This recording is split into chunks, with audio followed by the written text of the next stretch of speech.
Okay guys, now here's another question that I get asked frequently, and that is, can you look up from multiple inputs to return a single VLOOKUP value? And again, the answer is yes. But first, let's have a look at another inherent flaw with VLOOKUPs. Now you'll notice when we've done VLOOKUPs before, let me just temporarily create a cell over here to input something. So we type Luca, and we do a straight VLOOKUP equals VLOOKUP, open brackets, we're looking at that, comma, we're looking over here, and we want to return the national insurance number, 1, 2, 3, 4, 4, column 4, comma, false. Enter. Fantastic. So we can see now that we've successfully looked up Luca's national insurance number. So it's looked down all of here until it's found Luca, and it's looked across and it's returned PE101260C, which is exactly right. But if we carry on looking down this column here, we can see that we actually have another Luca in here who obviously has a completely different national insurance number. Now we can carry on looking down and we find that we have even another Luca in here and another Luca just here. So what happens if what you're actually looking for is the second or third or fourth or 40th or 400th Luca in your list? Now that's the inherent flaw in VLOOKUPs, that it will only ever find the first match. Now one way around this is you can change the order of this using the sort, but still, even if the bottom Luca came to the top, you would only ever get as far as that first Luca. Whichever order these appeared in, whatever sort order you apply to this, only the first Luca that it finds will ever be returned, and that may not necessarily be the one that you're looking for. Okay, so let's just delete that for a second. Actually, I'll leave it in there just so you can see it when you download it. Now, there are a couple of ways of doing this. The first one is to introduce a helper column. And what a helper column does is it concatenates a couple of strings that you want to join together. So what I'm going to do here is before the first column, I'll leave that one where it is. So I'm just going to highlight the first column. I'm going to right click and I'm going to choose insert, and I'm going to move all the rows over to the right. And here I'm going to insert my helper column. So I'll just call it helper. And what I'm going to do is build a concatenate. And what I want to join is the first name, comma, and the last name. So I'm just joining those two strings together, close the brackets, hit enter. So now we can see, if I auto size that we now have Connor Phillips. Copy that all the way down. So we have now a concatenated entry called Connor Phillips, Harry Mitchell, Oscar Kelly, Luca Lee, on and on and on, Luca Miller, and then on, and Luca Miller again.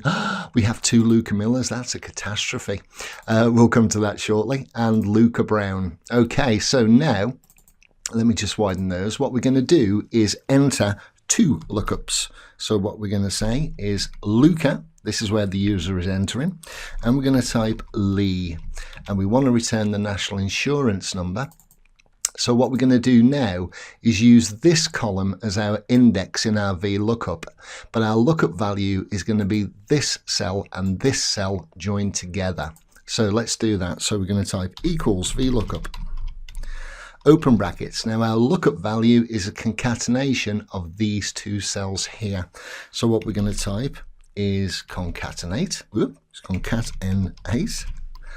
open brackets, this cell, comma, and this cell. We're not going to drag the formula around, so not making it an absolute cell reference is fine in this instance. So there's our concatenate, close brackets, and that will finish the concatenation part of the formula, comma. Now all we're going to do is highlight our data table, which is this area just here. We can include the headers if we want to. So our now concatenated value of Luca Lee will appear in the first column, and we want to return the national insurance number. So 1, 2, 3, 4, 5. So we want to go comma 5, comma false, and close brackets. Enter. So there you go. Now we can find that Luca Lee, oops, where are we?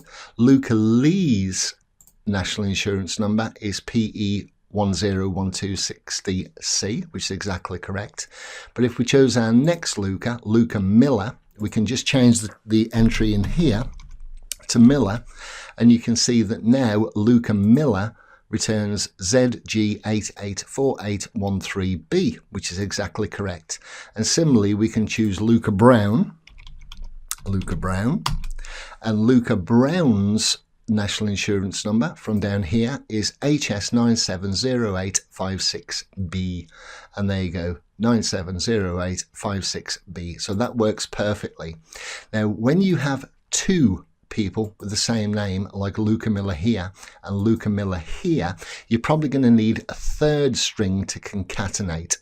Now, there's one quick way to find out how many entries you have with the same value, and I'll just show you how to do that quickly. What we're going to do is we're going to add another thing in here that says, what are we going to say? Let's say how many appear.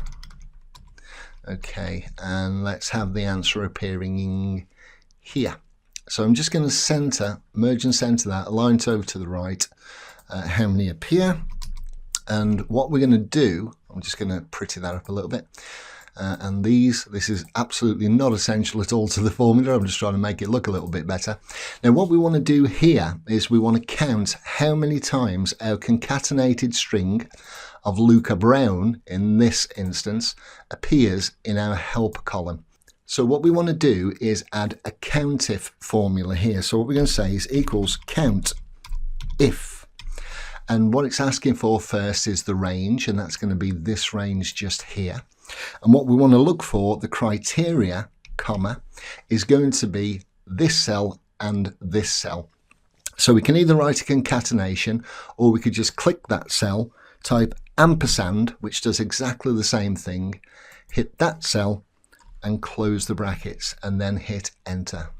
So there you go, we can see that Luca Brown only appears once in this column here. And if we similarly, we type, what was the other girl's name? Luca Lee, I don't know if that's a boy or a girl. Luca Lee, it's a girl, it's a boy. Luca Lee, apologies to any Lucas who are doing this course, appears once. But we may have Luca Miller, and we can see now that Luca Miller appears twice. For now, that's the first way of using a helper column. Now, similarly, in helper column 2, what I'm going to do is almost exactly the same thing, but rather than moving all of these columns over, what I'm going to do is introduce my helper column at the end. So I'm just going to add helper, say equals, and we can either use the concatenation, or we can literally just click, hit the ampersand, and click the next one, which will do exactly the same thing, and hit enter. So now we have our helper column of column Connor Phillips, and that's copied all the way down. And now what we could do is either use the index match to look up backwards, as we've looked at before, or we could copy the national insurance number, which is the value we want to look up, copy, and paste that in here, and then just use this little bit of data table as our VLOOKUP. So again, let's enter who we got. Let's say Harry Mitchell. So Harry, whoops, no spaces, Alan, Mitchell. Enter. There's 2 L's in Mitchell. That wouldn't have worked. Okay, Harry Mitchell. And again, we're going to do a concatenated VLOOKUP. So VLOOKUP, open brackets, and our lookup value is that and that, comma. Our table array is now just this little section at the end here, because our concatenated value appears here, comma. We're looking at the second column, 2, comma, false, and close brackets. And there you go. So that also works perfectly well. All we've done is exactly the same thing as we did in the first column, but we've added our helper column to the end. Okay, so that's how you do it using a helper column, but there is a more sophisticated way of doing this if you couldn't be bothered with adding helper columns into your database. And that is using the dark art of the array formula. Okay, see you in the next lecture.